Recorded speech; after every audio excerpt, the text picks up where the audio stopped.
हिंदुओं की बेटी को निशाना बनाने वाला जिहादी जाल छोटे छोटे कस्बों से अब निकलकर अब देश के सबसे प्रतिष्ठित शॉपिंग मॉल तक पहुंच गया है। दरअसल लखनऊ का विवादित लुलु मॉल एक बार फिर सुर्खियों में है। इस बार मॉल के मैनेजर फरहाज पर एक युवती ने रेप, ब्लैकमेलिंग और मारपीट का गंभीर आरोप लगाया है। पुलिस ने मामले में त्वरित कार्रवाई करते हुए आरोपी फरहाज को गिरफ्तार कर जेल भेज दिया है। लुलु मॉल में काम करने वाली युवती ने आरोप लगाया कि मॉल मैनेजर फरहाज ने उसे कोल्ड ड्रिंक में नशीला पदार्थ पिलाया, उसके साथ दुष्कर्म किया। आरोपी ने इस दौरान वीडियो भी बना लिया और ऐसे में पैसे ऐंठने लगा। पैसे नहीं देने पर आरोपी वीडियो वायरल करने की धमकी देता था। युवती ने अपनी शिकायत में यह भी आरोप लगाया है कि फरहाज ने उसके साथ मारपीट की और सिगरेट से भी दागा। पुलिस ने रेप और मारपीट की धाराओं में एफआईआर दर्ज कर ली है। आरोपी को गिरफ्तार कर जेल भेज दिया है। लखनऊ के सुशांत गोल्फ सिटी थाना क्षेत्र का यह पूरा मामला है, जहां पर पुलिस ने त्वरित कार्रवाई करते हुए आरोपी को जेल भेज दिया है और आगे की जांच पड़ताल में जुटी है।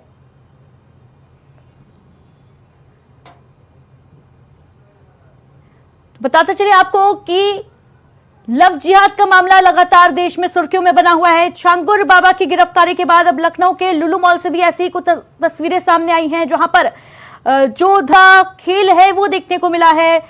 फरहाज नाम के एक लुलु मॉल के मैनेजर ने युवती के साथ पहले उसको प्रेम प्रसंग में फंसाया और ये आरोप है युवती के कि नशीला पदार्थ खिलाकर उसके साथ रेप किया गया। इस पूरे मामले पर पुलिस ने मुकदमा दर्ज कर लिया है।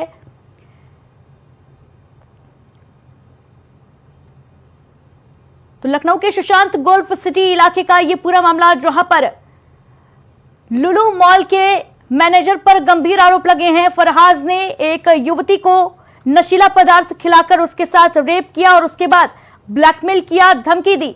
इस पूरे मामले पर पुलिस ने मुकदमा दर्ज कर लिया है। हिंदू महासभा से हमारे साथ शिशिर चतुर्वेदी जी जुड़ रहे हैं। शिशिर जी, बहुत बहुत स्वागत है प्राइम टीवी पर आपका। ये एक के बाद एक जो तस्वीरें सामने आ रही हैं, जो मामले सामने आ रहे हैं, बेहद चिंताजनक है। और लुलु मॉल लखनऊ का जो पहले भी विवादों में रह चुका है, एक बार फिर से यहाँ विवादित घटना सामने आ रही है।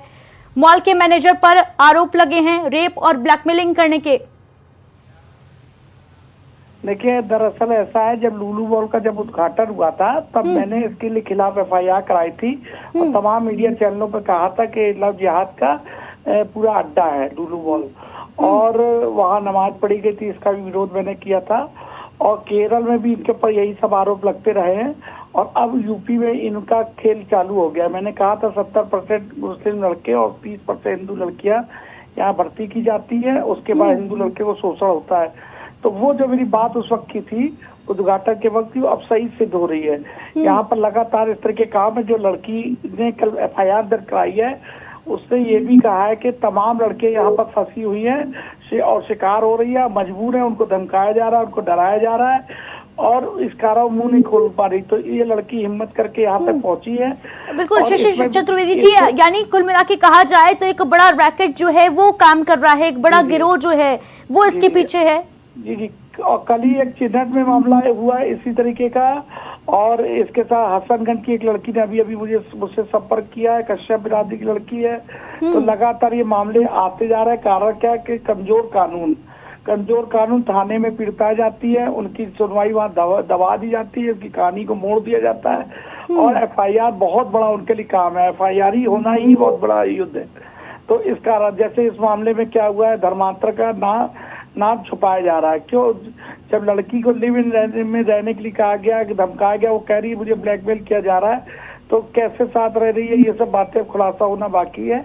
लेकिन मैं कल से इस पूरे मामले पे लगा हुआ था और लगातार निगाह डालता है। वहाँ एफआईआर छुपाई जा रही थी, वहाँ मेडिकल एफआईआर हो गई, लेकिन उसके बावजूद बिना मीडिया को बताया जा रहा था, किसी को बताया जा रहा था। तो अब सरकार को चाहिए ऐसे में ऐसे जिहादियों के पोस्टर लगाए, इनके ऊपर कड़ी कार्रवाई, बुलडोजर चलाए। बिल्कुल ऐसे लोगों पर कार्रवाई होनी चाहिए। शिशिर चतुर्वेदी जी, फिलहाल हमारे साथ जुड़ने के लिए बहुत बहुत शुक्रिया आपका।